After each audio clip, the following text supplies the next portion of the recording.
What's up, I'm Troubleshoot, welcome back to another video. In this quick guide, I'll be showing you how to optimize Dead Space, the 2023 release. I'll be running through the best settings for your PC to get the best quality and best FPS from the game. This game does stutter from frame drops between scenes in different areas of the map and a few other minor issues, but optimizing our graphics settings can net us a really good performance while we still keep a really good looking game that really does improve on the original release. To start off with, if you'd like more FPS beyond what this video shows you, as it only touches on the in-game options, in the description down below you'll find a Windows 10, 11 and NVIDIA optimization guides, as well as anything else related to get even more performance out of your PC. Obviously make sure you have as few things running as possible, especially including overlays, and beyond that, let's just open up the game itself. Now, I do own this game on Steam, but there are a few other platforms that you can get it on. So I'll locate the original Dead Space here, not the 2008 one, and fire it up.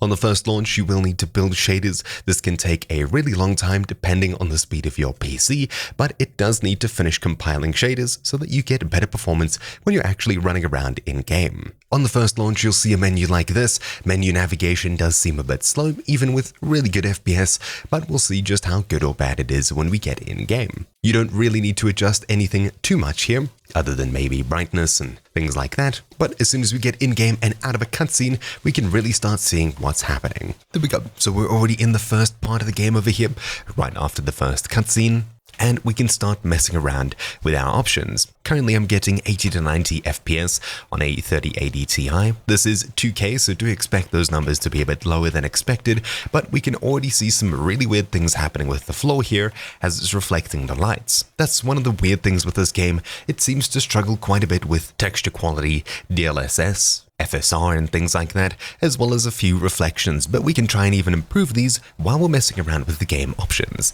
So let's start. I'll hit escape, head across to settings, then display and graphics, and inside of here, we'll begin. At the first option, video options, we can customize our monitor setup. This should definitely be full screen for the best performance. Devices, your monitor, resolution should match your display or at least be a compatible one, otherwise if it's not, your game will be blurry to begin with, which is a terrible experience. Refresh rate, obviously this needs to match your monitor as well, even though you probably won't get anywhere near this number. This is sort of the maximum that it'll push to your display. And of course, vertical sync, if it's currently pushing a frame rate that isn't good with your monitor, or it's not pushing entire frames, you may notice the top and bottom half, or even more segments of your screen are tearing apart from each other and not synced up. You can turn this on to lock the FPS to a stable number, which can improve screen tearing and get rid of it entirely. For me, I'll be turning this off as we get more accurate FPS numbers then. You can see it's currently bouncing around 86, 85, whereas before it was locked to 81 and 90. The last option, HDR, obviously only applies if you have an HDR monitor, so we can't do anything here if you don't have one. If you do, turn it on or off based on your liking. Brightness, this is your preference entirely, nothing too crazy here. Motion blur, this is also your preference. If you're someone who gets motion sick in games, this is definitely something you'll want to turn down, if not off entirely. Though being a single player game, it does add to the experience somewhat at least, so try turning it down to maybe 33 or even higher if you like motion blur, but I wouldn't say turn it off completely unless you struggle with motion blur. Film grain obviously also adds to the experience. It has almost no impact on FPS, though it does add to the scene quite a bit. For you, it probably won't be visible at all in YouTube, other than maybe just making the scene a little bit darker and a little bit brighter because of the way video compression works. Colorblind mode, your preference entirely. Dynamic resolution scale, I would leave off, and we can come back to this later if you really need a couple more FPS. Essentially, if we have this on, and this long option over here is set to 100%, it'll try and aim for 100% of the refresh rate you have listed in video options. If I set it to 50 and my refresh rate is set to 60, the target is now 30. If the game isn't reaching 30 FPS, it'll try and lower settings to get a little bit closer to 30 FPS. But of course, it doesn't really go that far at all. Otherwise, the game would look really terrible moving around the resolution so much, so this doesn't really do a whole bunch, but you can turn it on if you're really clawing for extra FPS at the very end of the optimization. So leave it off. VRS, variable rate shading, is something you should definitely have off if you're using NVIDIA DLSS or AMD FSR. When you have this on, textures that are close to you look really low quality for some reason. It really seems to mess with the game in ways that aren't that good. If you're running up to walls and looking at signs and buttons and things things like that, you'll definitely notice the difference here. So have it off. It doesn't have a huge performance impact, but it really does have a huge impact on how the game looks when you're close by to objects that should be detailed and aren't. Anti-aliasing, we have NVIDIA DLSS, AMD FSR, and TAA. TAA gives you the best quality here,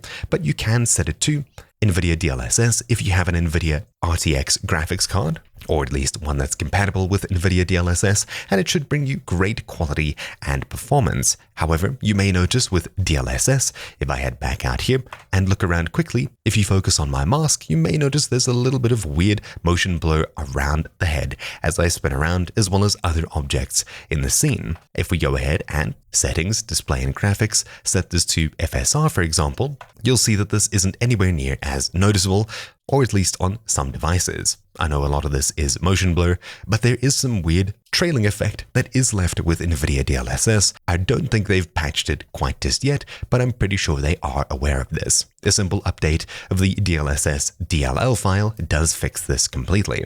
If that blurry smudging effect isn't affecting you too much, you can leave it on DLSS with an NVIDIA graphics card that's compatible, and the DLSS mode you can probably leave on auto. Otherwise, you can crank it to something you're more comfortable with. The higher you set this option towards the performance side, the lower the resolution will be, but the more FPS you'll get. This has a huge impact on performance and quality. For me, I'll just leave it on auto or quality, which is what I'm pretty sure it's selecting. Otherwise, AMD cards, you can use AMD Fidelity FX 2.0. Once again, customize this to your liking, but ultimately, if you'd like a better looking game, leave it on TAA and set it to either high or low. Then graphics quality will definitely be pushing to custom by setting it to the left, and we can start customizing the options here.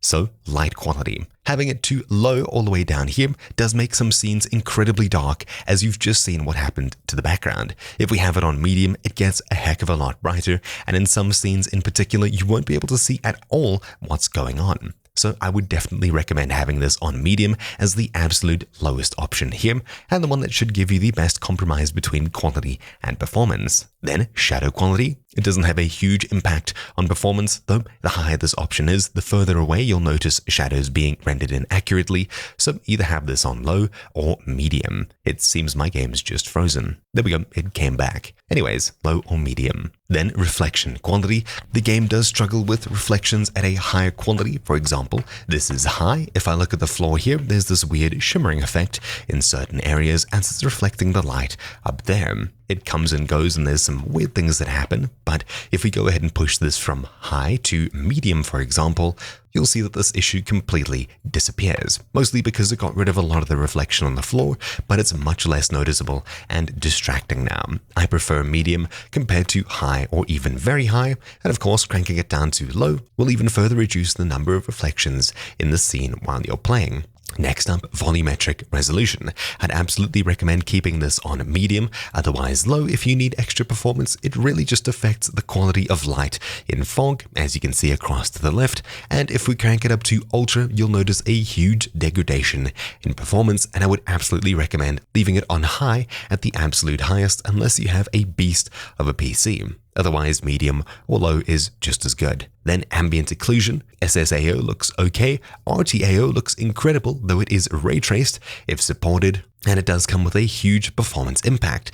I immediately jumped from 90 to 60 FPS on SSAO. I should jump up once again to 70-ish, 80-ish FPS, and all the way to off, and even further big improvement in FPS as well. SSAO looks pretty good, and it's a really tried and tested technology. It's good enough. If you have an RTX graphics card that's more than powerful enough, you can crank it up even further just to enjoy the extra money you've spent, though of course at the cost of extra FPS. And finally, depth of field quality. We have high and low. They should have absolutely no impact while you're playing the game. The only impact comes when you're in cutscenes and motion blur is visible. Nowhere else is motion blur really as visible as it is in cutscenes. So if you find that your game is stuttering and lagging, jumping even when you're in cutscenes, lower this to low instead of high. Otherwise, leave it wherever you're comfortable. And with that comes the end of the graphics optimization. There's not much else we can do here. In audio, if you haven't already, customize this to to better suit your headphones and your liking. Stereo is pretty good for headphones, but you can crank it to 3D audio, which gives you much better perception of positioning and things like that. If you're wearing both headphones always, this is a much better option to give you a much more in-depth experience. And of course, audio and background, if you tab out and have this on, audio will continue. This game is really well made, though it does need some work, or at least a little bit of work. It's a brilliant remastering, and as you can see, that weird shimmering around my head is completely gone. I think OBS is maybe lagging a little bit, as this is pushing my graphics card to the limit. For me, it's a really smooth experience. Obviously, if you're a streamer or recording the game and your OBS is lagging, for example, you can head across to Settings, Display, Video Options, and lower the target refresh rate to, say, 60 if you're on a higher refresh rate monitor. And when you do so, the FPS cap will be around 60-ish. So at least when we look around, OBS and other programs on our PC have much better ability to use more of our system as more is available. If it's not really working for you, you'll need to turn on VSync as well, which will lock your FPS to that lower number, but of course it pretty much guarantees that other programs get a cut of your GPU as well. Hopefully this guide helped you. I do hope you enjoyed this experience. I do like that more single-player games are coming to PC with good stories. Even if they are remakes, this is a really faithful and good remake. Thank you all for watching, and I'll see you all next time. Ciao!